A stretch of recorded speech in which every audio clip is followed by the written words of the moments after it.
सुशांत सिंह राजपूत ने मानसिक और भावनात्मक रूप से क्षुब्ध होकर दुखों से मुक्ति के लिए खुदकुशी का रास्ता अपनाया।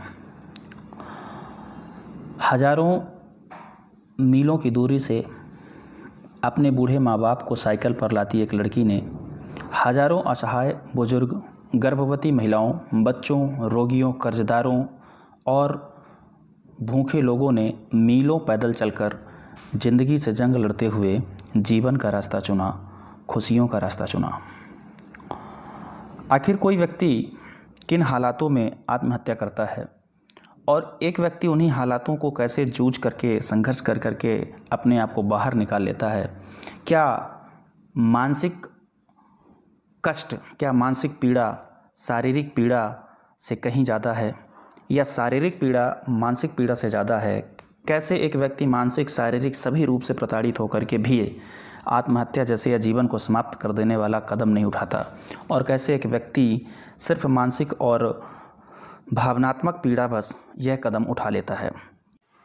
ऐसे ही तमाम मुद्दों के पीछे छुपे हुए कारणों की तलाश करते हैं हम। ऐसे ही तमाम बातों की परख दार्शनिक और नैतिक दृष्टिकोण से करते हैं। जानने की कोशिश करते हैं कि एक व्यक्ति जिसके पास अभाव नहीं है, सब कुछ है, वो कैसे अपने जीवन को समाप्त कर लेता है, और तमाम व्यक्ति जो बहुत ज़्यादा स्ट्रगल करते हैं, शारीरिक मानसिक प्रताड़ना, यहाँ तक कि भूख के लिए भी नहीं होता, उसके बावजूद भी अपना जीवन बनाए रखते हैं, कैसे संघर्ष करते हैं, इन्हीं सारे की डिस्कशन हम लोग शुरू करेंगे। तो स्वागत है आपका हमारे YouTube चैनल फिलोज्ञान पर। आज मैं आपको फिलोज्ञान क्या है इस विषय से अवगत कराऊंगा, और मैंने फिलोज्ञान चैनल क्यों बनाया है, कि क्या इसके उद्देश्य हैं, और थोड़ी सी चर्चा फिलॉसफी पर करेंगे। तो आइए शुरू करते हैं इसके विभिन्न टॉपिक। सबसे पहले मैं आपको दिखा दूं कि इसमें क्या क्या डिस्कशन करना है ना। फिलोज्ञान में फर्स्ट में हमको ज्ञान के प्रति प्रेम, ये इसका मतलब बता दिया गया कि फिलोज्ञान का क्या मतलब है, क्या है फिलोज्ञान ये बताएंगे आपको। फिलोज्ञान का उद्देश्य क्या है, किसको लाभ होने वाला है, डायरेक्ट और इनडायरेक्ट, फिलोज्ञान के विभिन्न क्षेत्र क्या हैं, ठीक है, आप फिलोज्ञान क्यों देखें और फिलोज्ञान ही आपको क्यों देखना चाहिए, इस विषय पर हम लोग बात करेंगे, ठीक है। तो नेक्स्ट टॉपिक है, हम लोग देखते हैं कि फिलोज्ञान दूसरा जो टॉपिक है, फिलोज्ञान में दर्शन शास्त्र की चर्चा की जाएगी। तो दर्शन शास्त्र क्या है, दर्शन शास्त्र क्यों जरूरी है, और दर्शन के विभिन्न क्षेत्र कौन कौन से हैं, दर्शन में कैरियर क्या है, नीति शास्त्र क्या है, ठीक है, इसके बारे में हम लोग बात करेंगे, ठीक है। आगे हम लोग सबसे पहले ये चर्चा कर लेते हैं कि फिलोज्ञान क्या है। फिलोज्ञान अर्थात फिलोसॉफिकल ज्ञान, अर्थात दर्शन से संबंधित ज्ञान। फिलोज्ञान हमारा यूट्यूब चैनल पर दर्शन से संबंधित ज्ञान के प्रचार प्रसार के लिए और लोगों में दार्शनिक नैतिकता, दार्शनिक दृष्टिकोण विकसित करने के लिए यूट्यूब चैनल है, जो मुख्यतः UPSC civil services, UPSC, MPPSC और यूपीएससी, एमपीपीएससी और नेट या एकेडमिक छात्रों के लिए समर्पित है, ठीक है। तो फिलोज्ञान बेसिकली क्या है, दर्शन, नैतिक जीवन, जिज्ञासा, ज्ञान, तर्क, विचारधाराओं के विश्लेषण से संबंधित विमर्श के लिए यूट्यूब पर एक दर्शन के जिज्ञासु द्वारा दर्शन के जिज्ञासुओं के लिए या आम लोगों के लिए बनाया गया यूट्यूब चैनल या खुला प्लेटफॉर्म है, ठीक है। तो दोस्तों, यदि आप ज्ञान की गहराइयों में डुबकी लगाने के लिए तैयार हैं तो हमारा चैनल आपके लिए समर्पित है। देखिए फिलोज्ञान, ठीक है। नेक्स्ट मैं आपको इसमें बताऊंगा कि फिलोज्ञान छात्रों की तैयारी के लिए एक उपलब्ध मंच है, ठीक है ना। किन किन छात्रों के लिए, जो छात्र फिलॉसफी से तैयारी करते हैं, एथिक्स उनका विषय है, सोशल इशूज है, एसे है, या नेट की तैयारी करते हैं, या फिर अपने यूनिवर्सिटी की पेपर देते हैं, बीए, एमए वगैरह, तो उन सब छात्रों के लिए यह एक बहुत ही अच्छा प्लेटफॉर्म होने वाला है। इसका जो उद्देश्य है, UPSC, UPPSC, MPPSC, UGC, net या एकेडमिक छात्रों को सीधा लाभ पहुँचाना है।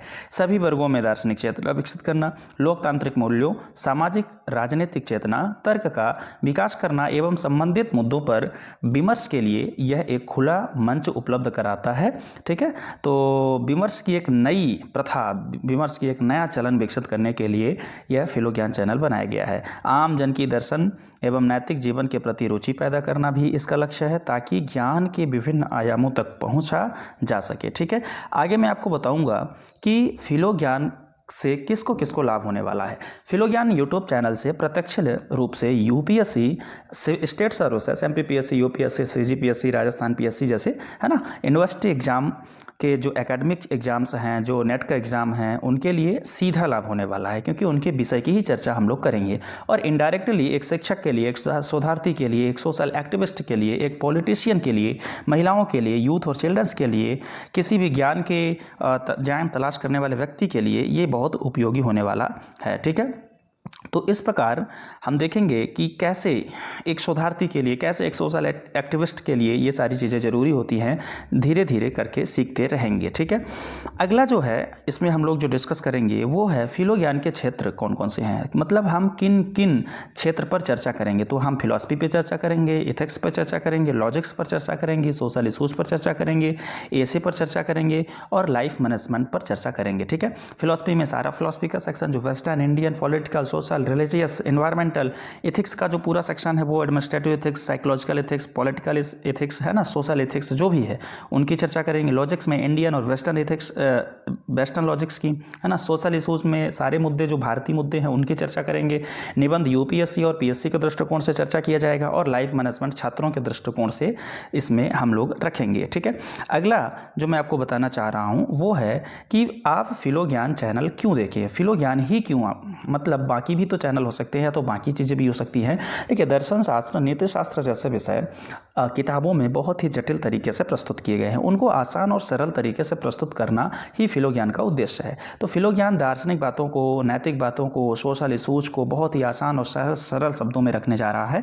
ठीक है, रुचिकर शैली में वक्तव्य, कहानी के माध्यम से बहुत सारी चीज़ें सिखाना है ना। दर्शन और नीति, तर्क, दर्शन, नीति शास्त्र और तर्क का व्यवहारिक प्रस्तुतिकरण स्पष्ट उद्देश्य के साथ चल रहे हैं। ठीक है, सबके लिए इसमें सब कुछ है, तो निश्चित रूप से फिलोज्ञान आपको देखना चाहिए। यूपीएससी से लेकर के यूनिवर्सिटी तक के एग्ज़ाम की पूरी व्यवस्था हम लोग कर रहे हैं, है ना।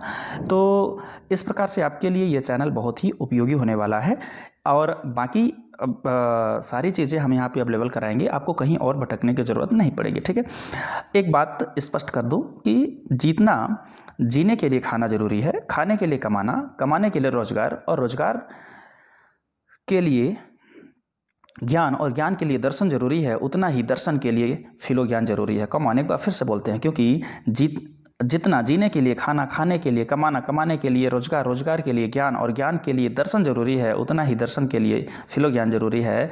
अर्थात यदि आप दर्शन सीखना चाहते हैं, दार्शनिक बातें सीखना चाहते हैं, दार्शनिक बातें मतलब जीवन संबंधित बातें सीखना चाहते हैं, तो आपके लिए फिलोज्ञान चैनल जरूरी है, क्योंकि हम आपको आपके मकसद तक पहुँचाने में ईमानदार प्रयास करते रहेंगे। इसलिए आप फिलोज्ञान चैनल देखते रहिए। दर्शन क्यों, आपको मैं क्यों दर्शन सिखाना चाहता हूँ। देखिए, दर्शन का संबंध है लाइफ मैनेजमेंट से, दर्शन का संबंध है जिज्ञासाओं की पूर्ति से, तर्क क्षमता के विकास से, सच की खोज से, मानसिक बौद्धिक विकास से, जीवन व सृष्टि की समझ से, निर्णय क्षमता के विकास से, आलोचनात्मक दृष्टिकोण विकसित करने से, विश्लेषणात्मक क्षमता विकसित करने से, तर्कशीलता का विकास करने से, नैतिकता का विकास करने से, मूल्यों की समझ से, समस्या समाधान से, दुविधा में मार्गदर्शन, समाज कल्याण, ये बहुत सारे सेक्टर हैं, बहुत सारी ये जीवन के जो काम हैं वो हम फिलॉसफी के माध्यम से ही कर पाते हैं। इसलिए मैं चाहता हूं कि लोगों में, आम लोगों में, यूपीएससी वालों में तो चलेगी ही चलेगी, आम लोगों में भी दार्शनिक चेतना का विकास हो।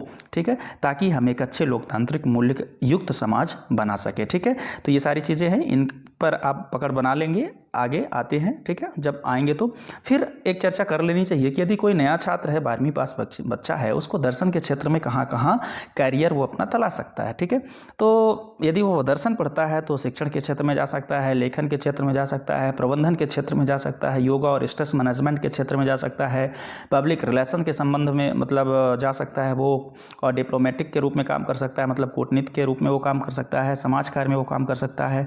ठीक है, इसी प्रकार वो सिविल सेवा के क्षेत्र में जा सकता है, काउंसलिंग एवं प्रेरणा के क्षेत्र में जा सकता है, एक निजी सलाहकार के रूप में काम कर सकता है, और लाइफ मैनेजमेंट के रूप में काम कर सकता है, जीवन निर्देशक बन सकता है। तमाम ये विकल्प खुल जाते हैं। इतने सारे विकल्प इसलिए खुल जाते हैं क्योंकि इंसान में जब वो फिलॉसफी पढ़ता है तो बहुत सारे विचारधाराओं से, बहुत सारे तर्क वितर्क से, बहुत सारी आलोचना समालोचना से परिचित होता है, और जब वो इन सारी चीज़ों से परिचित हो जाता है तो वह अच्छा विश्लेषण कर पाता है, और अच्छा विश्लेषण करने वाला व्यक्ति अच्छा निर्णय ले सकता है और दुविधा के समय अच्छा मार्गदर्शन दे सकता है। इसलिए दर्शन में ये खुला करियर है। ठीक है, अगला टॉपिक हम लोग नेक्स्ट वीडियो में डिस्कस करेंगे। आज के लिए इतना ही।